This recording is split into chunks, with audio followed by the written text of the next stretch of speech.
こんにちは、イラストレーターのミミです。今回はこちらのイラストで使用した水彩ブラシのご紹介と、実際にブラシを使用したイラストメイキングを動画にまとめてみました。まずは使用しているブラシから紹介していきます。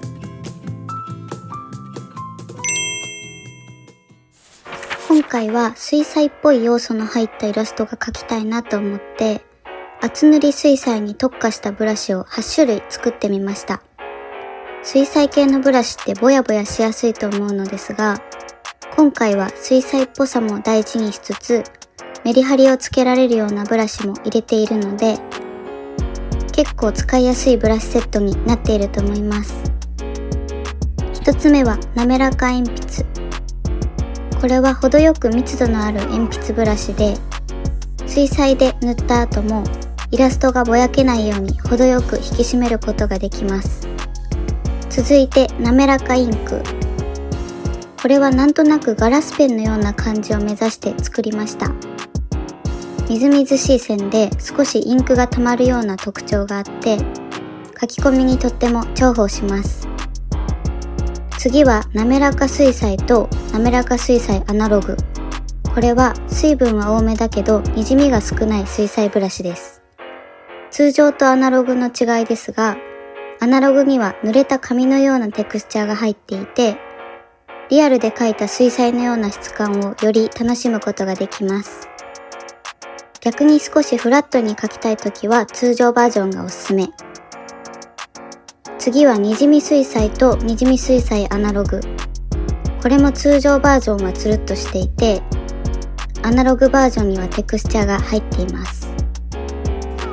滑らか水彩との違いはにじみがあること。紙にじゅわっと広がる水彩の描き味で、グラデーションを作ったり色をなじませるのにも便利です。最後は水彩境界と水彩境界アナログ。テクスチャについては同じく。これは水彩特有の縁に顔料が溜まる現象を再現したブラシです。重ねても溶けないコーヒーのシミみたいなブラシで、水彩っぽさが出るのはもちろん、絵の情報量を上げたい時にも活躍してくれます。以上8種類のブラシを使って、イラストを描きながら解説していきます。同じように描いてみたい、使ってみたいという方は、概要欄のリンクからぜひチェックしてみてください。それではメイキングを見ていきましょう。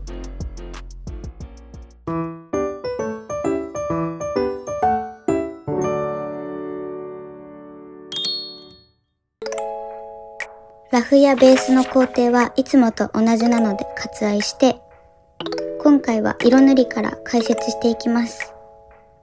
使用中のブラシは右側に表示しているので、気になる部分があったら見てみてください。まずはざっくりとライティングを決めて、全体の明るさや色調を決めていきます。だいたいイメージができたら、主に滑らかインクを使って、今回の大部分を占める髪と顔をイラストの方向性が定まるまで描き込んでいきます。実は今回何も決めずに、ただ水彩ブラシを使ってみたいから描くという感じで描き始めちゃったので、行き当たりばったりでいろいろ試しながら進めています。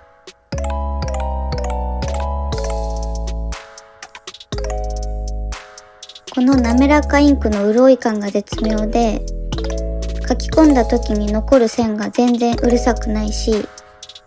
すごく好きなタッチに仕上がってくれるので、水彩系じゃないイラストの時もたくさん使えそうです。大きい範囲を塗るときは、滑らか水彩アナログやにじみ水彩アナログを使うと、ブラシ自体のテクスチャが水彩感を演出してくれるので、ベタ塗りにならず自然なムラを作ることができます。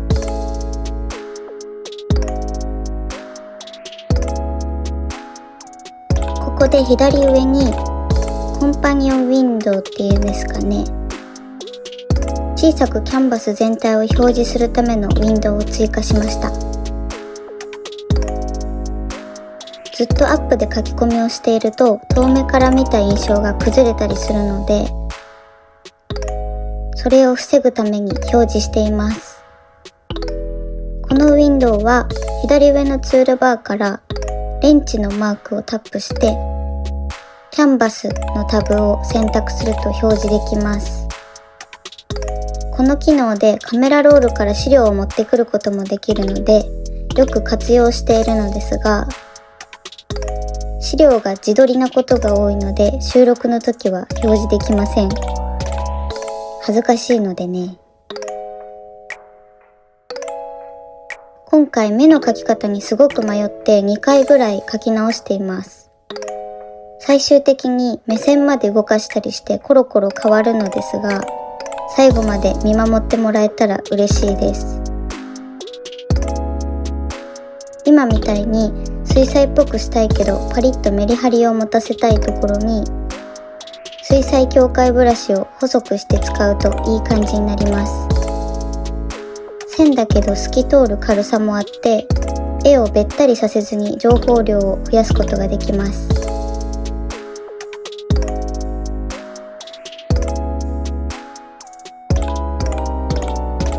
特に小鼻周りや口角を描くのに使い勝手がいいです。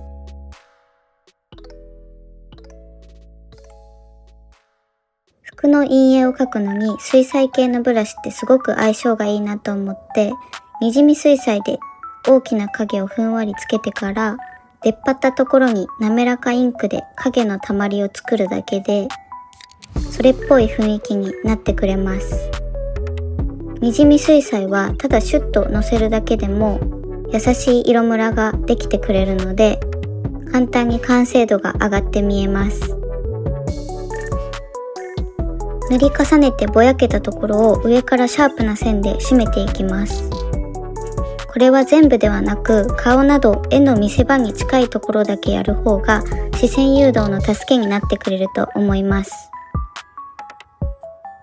全体を見ながら手前奥の書き込みや色味バランスを調整して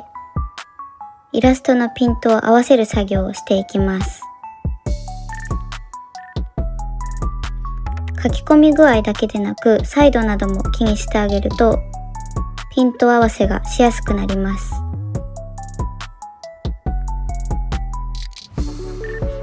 紙の塊から逸脱した毛を描いてあげると柔らかくなるので急に生命感が出てきますよね。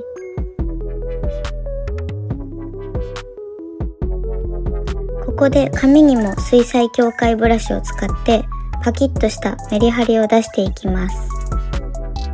本当に便利なのでこれは今後普段からやるかも。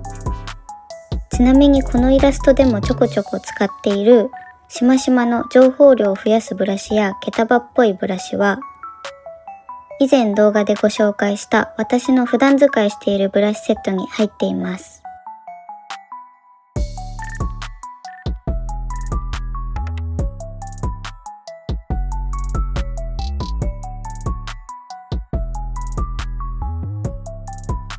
ここから髪飾りの書き込みに入っていきます。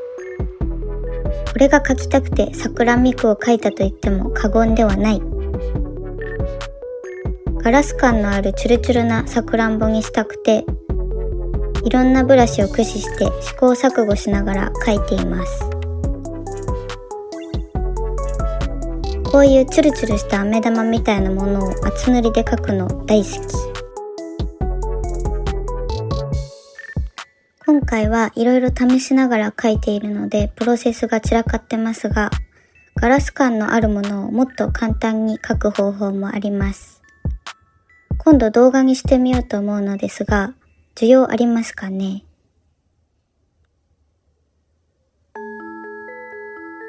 さくらんぼなんだけどでかすぎてちょっとリンゴみたいですね。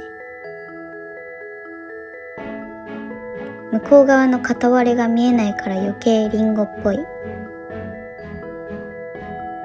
来年の春またリベンジしようかなと思います。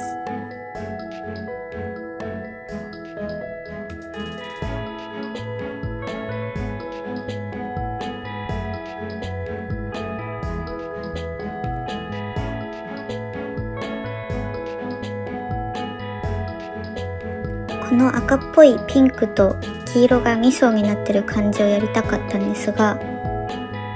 ガラスっぽさを出しながらグラデーションにするのが難しすぎて、ここを描くだけで2時間以上費やしてたと思います。それにしてもリンゴだな。ここに力を入れすぎて浮いてる感があったので、周りの色を光の反射として取り入れることでなじませました。ガラスを貫通した光を周りに描くと、急にリアルになってきます。キャラクター全体の書き込みがだいたい済んだので、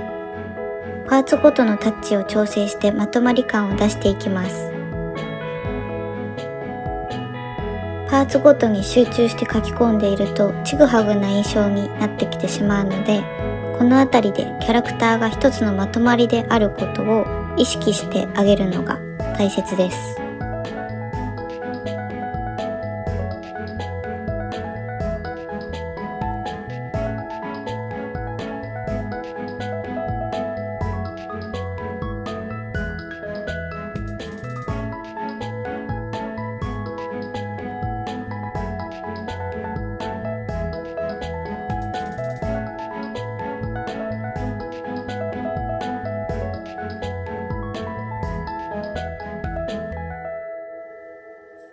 ここで目線の向きを変えて瞳を描き直してますね。髪飾りを描き込んだことでみくちゃんがそちらを意識している方がイラストのストーリーとマッチするかなと判断しました。後ろ髪の風の流れと合わせて前髪のなびき方も調整しました。空気遠近法を意識して後ろ髪や髪飾りの明るさも調整します。厚塗りの癖で描いているうちに全体の水彩感が薄れてきてしまったので、滑らか水彩やにじみ水彩を駆使して上からじわっと潤いを与えていきます。ぼやけるのは嫌だけど水彩の優しい感じは出したいので、頑張って調整していきます。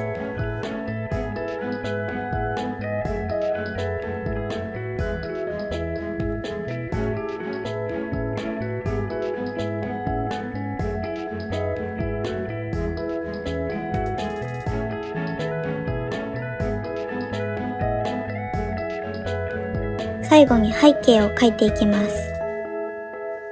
実はもともと背景を描くつもりはなかったのですが、桜みくなのに桜がないのは違うかと思って急遽描き足すことにしました。桜の枝の間からみくちゃんが覗いている感じの配置にします。桜の花を描くのがめちゃくちゃ大変なので、5種類の桜パーツを作ってそれをコピペして使うことにしました。いろんな角度の桜の花を組み合わせて、なんとか背景として成立させていきます。皆さん植物描くの好きですか？私はすごく苦手です。もしもっと効率よくうまく描くコツがあったら、ぜひコメント欄で教えてください。とにかくもりもりたくさんコピーして、角度を変えたり反転しながら満開にしていきます。花咲かじいさんの気持ちです。ここで花たちのレイヤーを結合して花の塊にします。その塊をどんどん増やしながらさらにもりもりにしていきます。手前の桜はぼかして少し暗くすることで遠近感が増します。自分も桜の中にいてみくちゃんを見ているような感じを意識しています。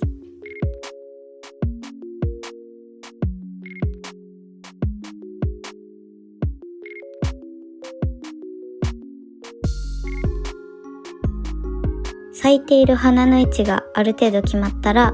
花びらを散らして風が吹いているのを感じさせます。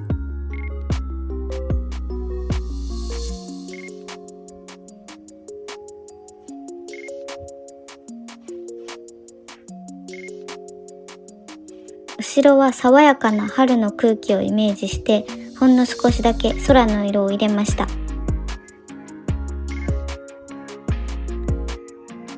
仕上げに気になるところをちょこちょこ直していきます。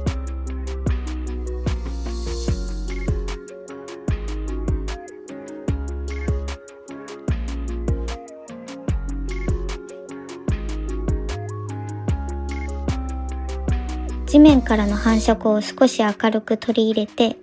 多幸感あふれる感じにしてみました。あとは全体を調整して整えたら完成です。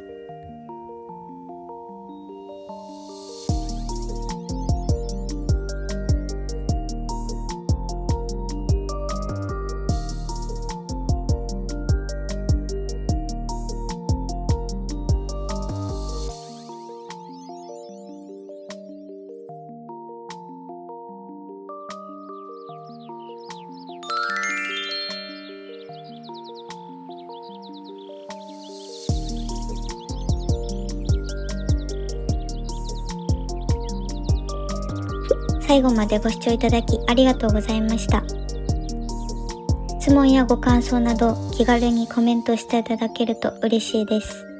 これからもお役に立てることがあれば動画にしていきますので、よかったらチャンネル登録、高評価、ハイプで応援よろしくお願いします。それではまたお会いしましょう。